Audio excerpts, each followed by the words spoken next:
Kalau Anda bisa menghafal Quran, benar menghafalnya, masuk surga tidak? Kalau Anda tidak tahu masuk atau tidak, bagaimana kita bisa punya motivasi untuk menghafal? Perhatikan, saya katakan kepada Anda, Allah berjanji dalam Al-Quran.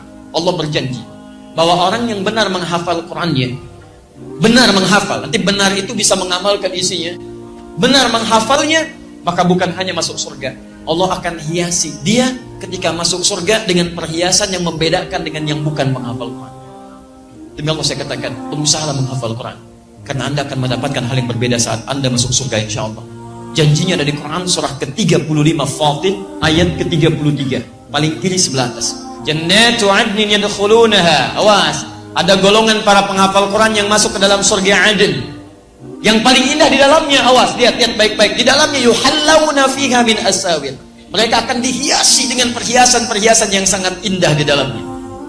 Nanti tafsirnya ada di At-Tirmidzi nomor hadis 2915. Ketika seorang penghafal akan diminta naik ke surga, Masya Allah, maka nanti ada firman yang mengatakan, Waqra waqar. Saat Anda naik ke surga, bacakan bacaan Quranmu yang biasa engkau bacakan saat di dunia. Setiap dibaca, naik. Setiap baca, naik. Tiba-tiba Qurannya mengatakan, ya Allah, lihat baik-baik. Allahumma halli.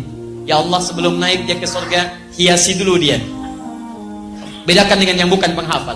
Fayulbasu ilaihi tajul karamah, maka dipakaikan di kepalanya mahkota kehormatan. Tayyib, kemudian dipanggil orang tuanya, sepanjang dia beriman pada Allah, beramal saleh, maka dipakaikan mahkota di kepala kedua orang tuanya sepanjang dia beriman dan beramal saleh. Dipakaikan oleh anaknya langsung. Ingat baik-baik ya, saat orang tua yang lain yang Anda anggap kadang amalannya biasa, pekerjaannya semacam Anda terlihat kecil dalam pandangan Anda, ternyata boleh jadi dia sedang menyiapkan ahli surga di kehidupan nanti. Ketika dipakaikan di kepalanya, Qurannya mengatakan lagi, Allahumma zidhu. Ya Allah, tolong tambahkan pada penghafal Quran, bedakan dengan fasilitator. Fayulbasu ilaihi libasal karamah, maka dipakaikan padanya jubah kehormatan, maka naiklah dia ke dalam surga. Perhatikan, ketika dia naik ke dalam surga itu disebutkan jannatu adnin. Ketika dia naik ke surganya, maka diteruskan. Buka Quran surah ke-13 ayat 23 sampai 24. Dari mana Ustadz tahunya bisa membawa kedua orang tuanya? Bukan hanya orang tua, pasangannya dibawa. Jadi kalau suami penghafal Quran, istrinya beramal soleh, istrinya diajak oleh suaminya.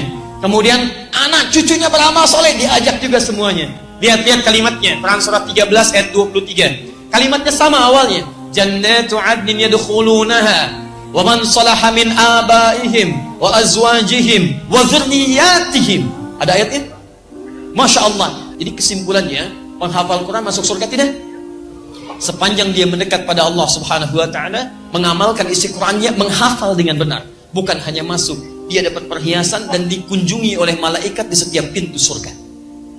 Sampaikan ayat ke-24-nya.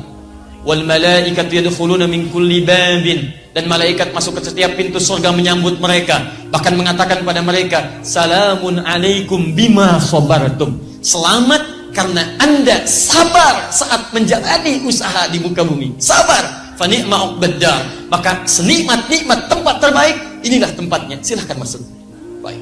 Jadi kesimpulannya, ketika Anda ingin masuk surga dengan cara menghafal Quran, ada yang masuk surga dengan cara tahajud, makanya dibuka babu tahajud. Ada yang ingin masuk surga dengan berpuasa, makanya dibuka pintu ar-rayyan, pintu orang puasa. Jadi ketika nanti Anda di akhirat, Anda dipanggil, hei ahli puasa, pintunya manggil ar-rayyan. Di begitu masuk, ughliqat, ditutup. Ughliqa itu bukan ghallaqa, jadi ada aghlaqa, ada ghallaqa, beda. Kalau ghallaqa, nutupnya pelan-pelan, sehingga masih bisa ngintip. Perhatikan baik-baik. Ughliqat, ditutup. Kalau aghlaqa pakai hamzah itu seketika, tutup. Begitu ahli puasa masuk ke pintu surga, masuk semuanya, tutup seketika, tutupnya kencang. Set. Jadi tidak ada kesempatan orang lain untuk mengintip. Ada apa sih? Babu tahajud, ahli tahajud masuk, ahli tahajud. Ahli Quran punya pintu sendiri. Ayo siapkan, Anda harus punya cita-cita. Saya mau masuk surga dari pintu ini, dawamkan amalannya di dunia. Anda harus punya cita-cita, teman-teman. Yang paling hebat adalah orang yang diperebutkan oleh semua pintu itu. Semua pintu mengatakan, dan nanti Abu Bakar As-Siddiq radhiyallahu taala anhu berusaha bermohon kepada Allah dengan kalimat-kalimat Nabi, meminta isyarat. Ya Rasulullah, adakah yang bisa masuk dari semua pintu itu? Kata Nabi, saya bermohon kepada Allah supaya engkau menjadi bagian darinya. Dan berita baiknya, ahli Quran itu salah satunya akan diperebutkan oleh pintu-pintu itu. Karena ahli Quran, dia pasti rajin tahajud. Ahli Quran, dia pasti rajin puasa. Ahli Quran yang benar, dia pasti rajin sedekah. Anda belum jadi ahli Quran yang terbaik, kalau belum bisa mewujudkan pintu-pintu yang dimaksudkan tadi. Mustahil ada ahli Quran meninggalkan tahajud, mustahil. Mustahil ada ahli Quran tidak senang dengan puasa sunnah. Mustahil ada ahli Quran tidak senang dengan sedekah. Ketika berkumpul Quran dalam jiwa Anda, disitulah puncak kebaikan tersemai dalam jasad Anda.